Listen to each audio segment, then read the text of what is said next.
जय श्री राधे, जय श्री कृष्णा। आइए अब देखें वैशाख मास महात्म्य के चौथे दिन की कथा।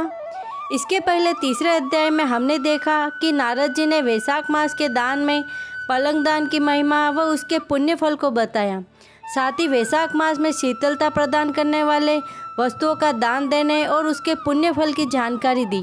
अब आगे नारद जी बोले, हे राजन, जैसे रसों में दूध, दूध से दही और दही से द्रत अमृत हैं, ऐसे ही मासों में कार्तिक मास से माघ मास और माघ मास से वैशाख मास अधिक उत्तम है। इसमें धर्म करना बरगद के बराहे की तरह बढ़ता है।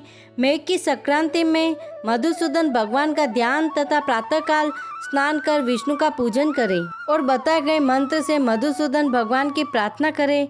हे मधुसूदन देवादिदेव, मैं वैशाख मास की संक्रांति पर प्रातः स्नान करने की कामना करता हूँ। आप इसे निर्विघ्नं पूर्ण कीजिए।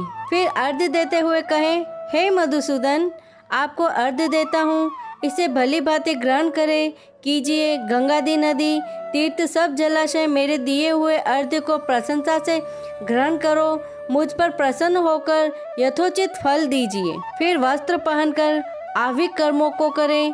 फूलों से भगवान का पूजन करें। विष्णु भगवान की वैशाख मास संबंधी कथा सुनने से वह कोटि जन्म से संचित पापों से छूटकर मोक्ष को पाता है। पृथ्वी, स्वर्ग और पाताल कहीं भी दुख नहीं होता है, कभी गर्भ नहीं आता और ना कभी माता का दूध पीता है। वैशाख मास में जो तेल मलना, दिन में सोना, कांसे के बर्तन में भोजन, खाट पर सोना, घर में स्नान, निषिद्ध भोजन, दोबारा भोजन, रात्रि काल में भोजन करता है और उत्तम से उत्तम कथा नहीं सुनता, न ही किसी तीर्थ पर जाकर स्नान करता है, न दान देता है, वह नरक में जाता है और चांडाल योनि को प्राप्त करता है। उसे कुत्ते की योनि 100 वर्ष तक प्राप्त होती है। फिर गधे व खच्चर की योनि प्राप्त कर नरकगामी होता है। हजारों ब्राह्मणों की हत्या का पाप किसी तरह दूर हो जाता है, परंतु वैशाख मास में स्नान आदि न करने से उसका पाप कभी दूर नहीं होता। वैशाख मास में नियम पूर्वक कमल के पत्तों पर भोजन करने से सब पापों से निवृत्त होकर विष्णु लोक मिलता है। वैशाख मास में दोपहर के समय मार्ग चलकर अपने घर आए हुए थके हुए ब्राह्मण को सुंदर आसन देकर जो उनके चरणों को दबाता है और उनके चरणों तक को अपने मस्तक पर छिड़कता है, उसके सब बंधन कट जाते हैं। उसे गंगादि संपूर्ण तीर्थों में स्नान करने के बराबर फल निश्चय ही मिलता है। वैशाख मास में अन्नदान और जल दान न करने से पाप और दुख कभी दूर नहीं होते। प्रातःकाल सूर्योदय होने पर सागर से मिलने वाली तृप्त नदी गंगा, जाह्नवी, वृद्धगंगा, कालिंदी, सरस्वती, कावेरी, नर्मदा और वेणी में स्नान करके विष्णु भगवान में मन लगाने से 7 जन्म के संचित पाप शीघ्र नष्ट हो जाते हैं।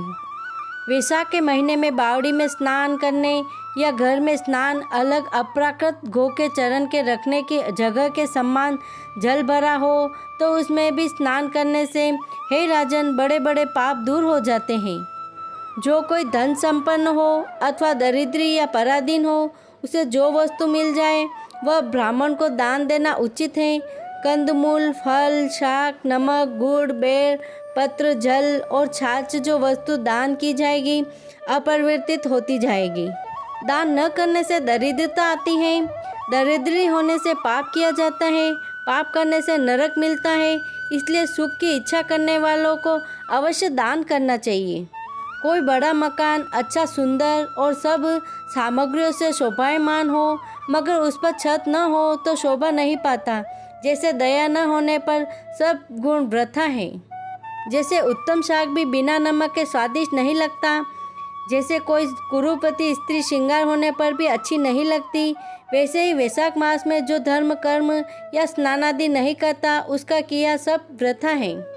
वैशाख मास में तीर्थ यात्रा, यज्ञदान, जप आदि फल का भी अधिक होता है और तुरंत फल मिलता है। मधुसूदन भगवान इसके देव हैं। जिसने किसी प्रकार भी वैशाख मास में मधुसूदन भगवान का पूजन नहीं किया, वह मूढ़ बुद्धि शुकर की योनि पाता है। जो तुलसी तल से वैशाख मास में मधुसूदन भगवान का पूजा करता है, वह सार्वभौम राजा हो, कोटि जन्म तक अनेक सुख भोगता है और फिर अपने करोड़ों कुलों को लेकर विष्णु की सायुज्य मुक्ति को पाता है। इति श्री वैशाख मास महात्म्य चतुर्थ अध्याय संपूर्ण। जय श्री राधे, जय श्री कृष्ण।